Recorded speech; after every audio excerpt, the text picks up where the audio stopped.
Hello, welcome back. ഇന്നത്തേത് ഒരു evening സ്നാക്സിൻ്റെ റെസിപ്പിയാണ് കേട്ടോ. അപ്പോൾ ബ്രെഡ് വെച്ചിട്ടാണ് ഉണ്ടാക്കിയിട്ടുള്ളത്.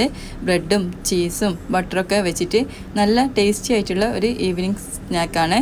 അപ്പോൾ ഇത് നമ്മുടെ ഗാർലിക് ബ്രെഡിലെ ആ ഒരു ടേസ്റ്റിൽ വരുന്ന നല്ല ചീസോട് കൂടിയിട്ടുള്ള ഇതാണ് കേട്ടോ. അപ്പം ഞാനിതിൽ ചിക്കനൊന്നും ഇട്ട് കൊടുത്തിട്ടില്ല. അപ്പം നമുക്ക് എങ്ങനെയാണ് ഈസി ആയിട്ട് ഉണ്ടാക്കാമെന്നുള്ളത് നോക്കാം. ഇത് ഞാനിപ്പം എയർ ഫ്രയറിലാണ് ഉണ്ടാക്കിയിട്ടുള്ളത്. അപ്പം നിങ്ങൾക്ക് വേണമെങ്കിൽ പാനിലോ അല്ലെ ഓവൻ ഉണ്ടെങ്കിൽ ഓവനിലോ ഉണ്ടാക്കിയിട്ടെടുക്കാം. പെട്ടെന്ന് തന്നെ കഴിയും. ആ ചീസൊന്ന് മെൽട്ടായി കിട്ടുന്ന ആ ഒരു പണിയേ ഉള്ളൂ. ഇത് ആദ്യം തന്നെ ഞാൻ സ്റ്റവ് ഓണാക്കിയിട്ട് ഒരു പാൻ വെച്ച് കൊടുത്തിട്ടുണ്ട് കേട്ടോ. ഇനി അത് ചൂടായി കഴിഞ്ഞാൽ അതിലേക്ക് നമുക്ക് ഓയിൽ ഒഴിച്ച് കൊടുക്കാം. അപ്പോൾ ഞാനിവിടെ സൺഫ്ലവർ ഓയിലാണ് എടുത്തിട്ടുള്ളത്. നിങ്ങൾക്ക് വേണമെങ്കിൽ ബട്ടർ എടുത്താലും മതി. ഓയിൽ ചൂടായി കഴിഞ്ഞാൽ അതിലേക്ക് വെളുത്തുള്ളി ഇട്ട് കൊടുക്കുന്നുണ്ട്. ഒരു 7 വെളുത്തുള്ളി എടുത്തിട്ടുണ്ട് കേട്ടോ. അപ്പോൾ വലിയ വെളുത്തുള്ളി ആയതുകൊണ്ട് ഇങ്ങനെ കട്ട് ചെയ്തിട്ട് ഇട്ട് കൊടുക്കുന്നുണ്ട്. ഒരു മീഡിയം ഫ്ലെയിമിൽ വെച്ചിട്ട് നമുക്കിതൊന്ന് വഴറ്റിയെടുക്കണം. ഒരു ഗോൾഡൻ കളറാകുന്നത് വരെ വഴറ്റിയെടുക്കണം കേട്ടോ. അപ്പോൾ ഗാർലിക്കിൻ്റെ ഒരു പച്ച ടേസ്റ്റൊക്കെ മറന്നത് വരെ ഒന്ന് വഴറ്റിയെടുക്കാം. ഈ ഒരു കളറാകുമ്പോൾ ഞാൻ സ്റ്റവ് ഓഫ് ആക്കിയിട്ടുണ്ട്. ഇനി നമുക്ക് വേണ്ടത് ബട്ടറാണ്. ഞാനിവിടെ അൺസാൾട്ടഡ് ബട്ടറാണ് കേട്ടോ എടുത്തിട്ടുള്ളത്. ഫ്രിഡ്ജിൽ വെച്ച ബട്ടറാണെങ്കിൽ അപ്പോൾ നിങ്ങൾ ഗാർലിക്കെല്ലാം ഉണ്ടാക്കുന്ന ടൈം നമുക്ക് ഇത് ഫ്രിഡ്ജിൽ നിന്ന് പുറത്തെടുത്ത് വെക്കണം കേട്ടോ. ഇത് ബട്ടർ മെൽട്ടായിട്ടാണ് വേണ്ടത്. ഇനി അതിലേക്ക് നമ്മൾ റെഡിയാക്കി വെച്ചിട്ടുള്ള വെളുത്തുള്ളി ഇട്ട് കൊടുക്കാം. അപ്പോൾ ആ ഓയിൽ യൂസ് ചെയ്യണ്ട കേട്ടോ. അപ്പോൾ നിങ്ങൾക്ക് വേണമെങ്കിൽ ആ ബട്ടർ തന്നെ എടുത്താൽ മതി. ഓയിൽ നമുക്ക് വേറെ ഫുഡ് ആവശ്യത്തിന് വേണ്ടിയിട്ട് യൂസ് ചെയ്യാം. സൺഫ്ലവർ ഓയിലാണെങ്കിൽ ഗാർലിക്കും ബട്ടറെല്ലാം ഒന്ന് ഇങ്ങനെ ഉടച്ചെടുക്കണം കേട്ടോ. അപ്പോൾ ഈ ഒരു സ്റ്റെപ്പ് വേണമെങ്കിൽ നിങ്ങൾക്ക് മിക്സി ജാറിൽ ഇട്ടിട്ട് ചെയ്യാം. അപ്പോൾ ഞാൻ ഇത് കുറച്ച് ക്വാണ്ടിറ്റി ആയതുകൊണ്ട് മിക്സി ജാറിലൊന്നും ഇട്ടിട്ടില്ല കേട്ടോ.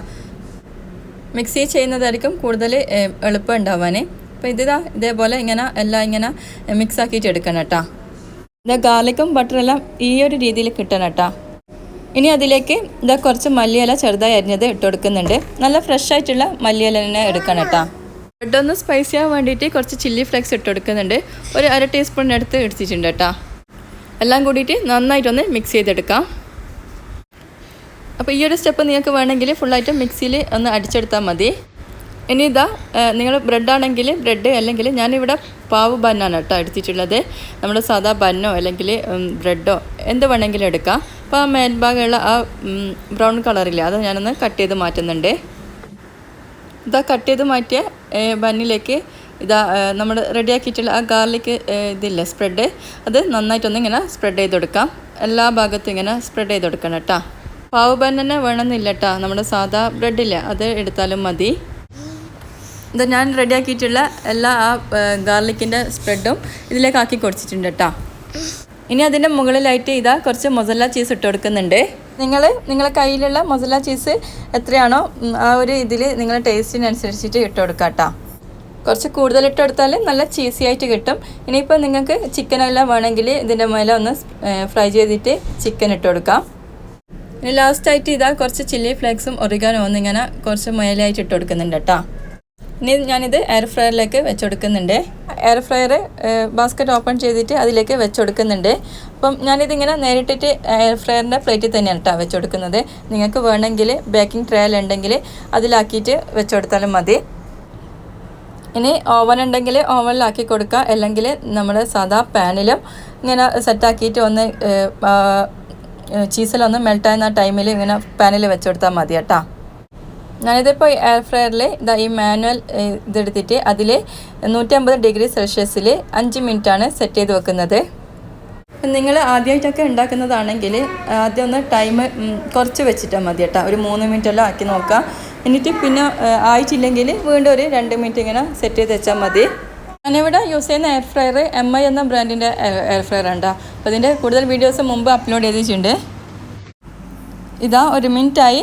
ഇതിപ്പം കംപ്ലീറ്റ് ആയിട്ട് നോക്കിയിട്ടുള്ള നോട്ടിഫിക്കേഷൻ വന്നിട്ടുണ്ട്. നമുക്ക് ബാസ്ക്കറ്റ് ഓപ്പൺ ചെയ്ത് നോക്കാം. നമ്മുടെ ബ്രെഡ് ഇവിടെ സെറ്റായിട്ടുണ്ട്. ചീസെല്ലാം നല്ലോണം മെൽട്ടായിട്ടുണ്ട് കേട്ടോ. അപ്പം ഈ ഒരു രീതിയിലെല്ലാം വേണ്ടത് കുറച്ചും കൂടി നല്ലൊരു ചീസി ആയിട്ട് വേണമെങ്കിൽ 5 മിനിറ്റ് വെക്കണ്ട, ഒരു 3 മിനിറ്റ് വെച്ചാൽ മതി. എനിക്കിവിടെ ബണ്ണ് ബ്രെഡ് നല്ലൊരു ക്രിസ്പി ആയിട്ട് കിട്ടണം കേട്ടോ. അപ്പോൾ അതാണ് ഞാൻ 5 മിനിറ്റ് വെച്ചത്. അപ്പോൾ നിങ്ങൾക്ക് നല്ല സോഫ്റ്റായിട്ട് നല്ല ചീസി ആയിട്ടാണ് വേണ്ടെങ്കിൽ 3 മിനിറ്റ് അങ്ങനെ വെച്ചാൽ മതി. അതാണ് ഞാൻ പറഞ്ഞത്. ഫസ്റ്റ് ടൈമെല്ലാം ആക്കുന്നവർ ഒന്ന് 3 മിനിറ്റിൽ വെച്ചിട്ട് വീണ്ടും വേണമെങ്കിൽ പിന്നെ ടൈം സെറ്റ് ചെയ്ത് എടുത്താൽ മതി. നമ്മുടെ ഗാർലിക് ബ്രെഡ് ഇവിടെ റെഡി ആയിട്ടുണ്ട്. ഒന്ന് കട്ട് ചെയ്ത് കൊടുക്കാം കേട്ടോ. അപ്പോൾ ഈ ഒരു രീതിയിൽ നല്ലൊരു ക്രിസ്പിയുമാണ്, പിന്നെ ഒരു സോഫ്റ്റുമാണ്. ആ ഒരു രീതിയിലാണ് കേട്ടോ കിട്ടിയിട്ടുള്ളത്. എന്തായാലും ഒന്ന് ട്രൈ ചെയ്ത് നോക്കാം. അപ്പം നല്ല ടേസ്റ്റാണ്, കുട്ടികൾക്കൊക്കെ നന്നായിട്ട് ഇഷ്ടമാവും. പിന്നെ ചിക്കനെല്ലാം വേണമെങ്കിൽ നിങ്ങളുടെ ടേസ്റ്റിനനുസരിച്ച് ഇട്ട് കൊടുക്കാം കേട്ടോ. അപ്പോൾ ഇത്രയേ ഉള്ളൂ ഇന്നത്തെ വീഡിയോ. അപ്പോൾ ഇൻഷാ അല്ലാഹ് മറ്റൊരു വീഡിയോ ആയിട്ട് കാണാം. അസ്സലാമു അലൈക്കും.